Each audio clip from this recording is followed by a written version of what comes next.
আজকে তোমাদেরকে একটা সুন্দর রেসিপি দেখাবো। সেটা হলো চিকেন পটলটা দিয়ে চিকেন বানাবো আজকে। হ্যাঁ, দেখো পটলটা আমি কেটে ছোট ছোট কেটে সেদ্ধ করেছি। এই যে সেদ্ধ করে নিয়েছি, এবার ছেঁকে দেবো জলটা ছেঁকে দিয়ে আপনারা চাইলে এটা পেস্ট করতে পারেন, নাহলে ভেজেও করতে পারেন। কিন্তু আমি এখানে পটলটা কেটে সেদ্ধ করে এটাকে পেস্ট করব। এবার তেল দিয়েছি, 3টে তেজপাতা দিলাম, একটু দালচিনি, 2টো লং, 4টে এলাচ দিয়ে দেবো এতে। 4টে এলাচ দিয়ে দেবো। এবারে আমি ওদিকে পটলটা একটু বাটার জন্য আমি একটু ঠান্ডা করতে দিয়েছি। ততক্ষণ আমি এখানে তেলে দিয়ে দিচ্ছি। পেঁয়াজ দেবো, পেঁয়াজ কাটা আছে, পেঁয়াজ 2টো লঙ্কা কেটে রেখেছি দিয়ে দিচ্ছি। এবার দেখুন এটা মিক্সিতে আমি বেটে নেব। পেঁয়াজটা ততক্ষণ হোক, একটু হালকা লাল হয়ে আসুক, ততক্ষণ আমার এদিকে বাটা হয়ে যাবে। হ্যাঁ, পটলটা বেটে নেব। এটা থাক, এখানে হচ্ছে যে পটলটা দিলাম। এবার পটলটা আমি মিক্সিতে একটু বেটে নেব। বেটে নিয়ে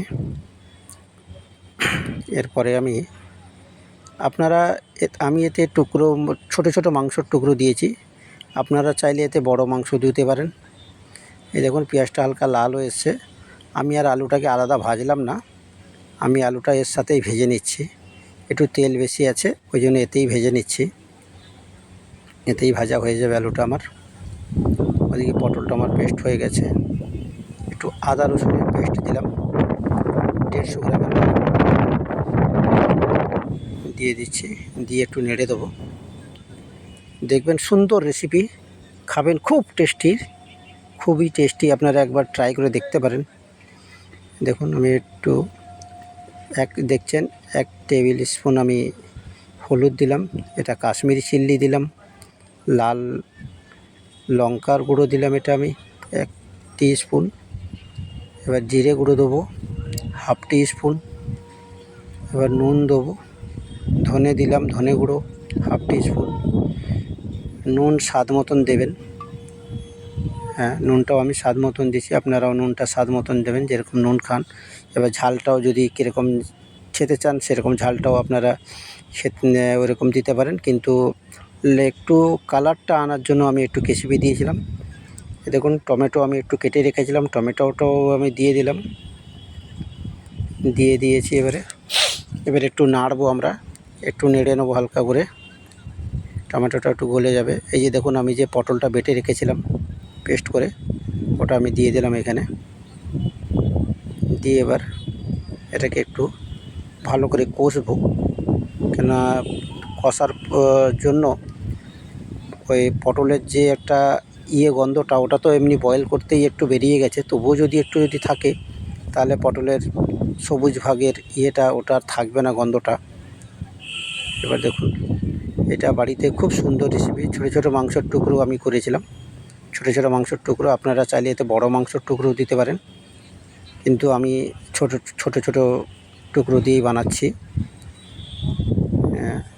খুব সুন্দর রেসিপি, আপনারা একবার ট্রাই করে দেখতে পারেন এই রেসিপিটা।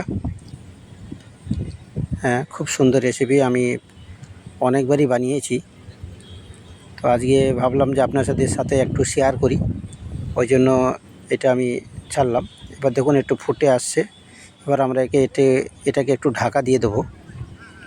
হ্যাঁ, এবার আবার চলে এসেছি দেখুন। এবারে ঢাকাটা খুলবো। ফুটে এসছে, তরকারিটা হয়ে এসছে, গ্রেভিটা আমাদের পুরো। এই যে দেখেছেন, এবারে কি সুন্দর লাগছে দেখতে, কালারটাও। আর একটা যে খোসবাই একটা গন্ধটা, ওটাও বেরিয়েছে খুব। দেখেছেন ছোটো ছোটো টুকরো করেছে এই মাংসর, দেখিয়ে দিলাম আপনাদের। আপনারা চাইলে বড় করতে পারেন, কিন্তু ছোটোইটাই আমি করলাম। এবারে আবার একটুখানি আমি ঢাকা দেবো, ঢাকা দিয়ে দিলাম। এবার দেখুন আমাদের গ্রেভিটা রেডি হয়ে এসছে।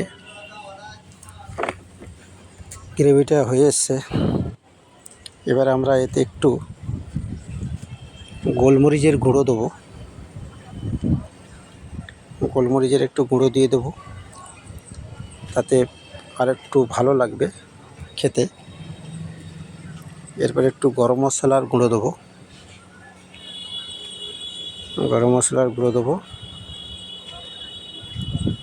দেখুন কেউ আত্মীয় স্বজন বাড়িতে এলো, এরকম বানিয়ে একদিন খাওয়ান, খুবই ভালো লাগবে। আপনারাও খেয়ে দেখবেন। এই রেসিপিটা আমি বলছি, অন্তত একবার আপনারা বাড়িতে ট্রাই করুন। এই রেসিপিটা খুবই ভালো রেসিপিটা। এবার একটু ধনেপাতা দিয়ে দেবো।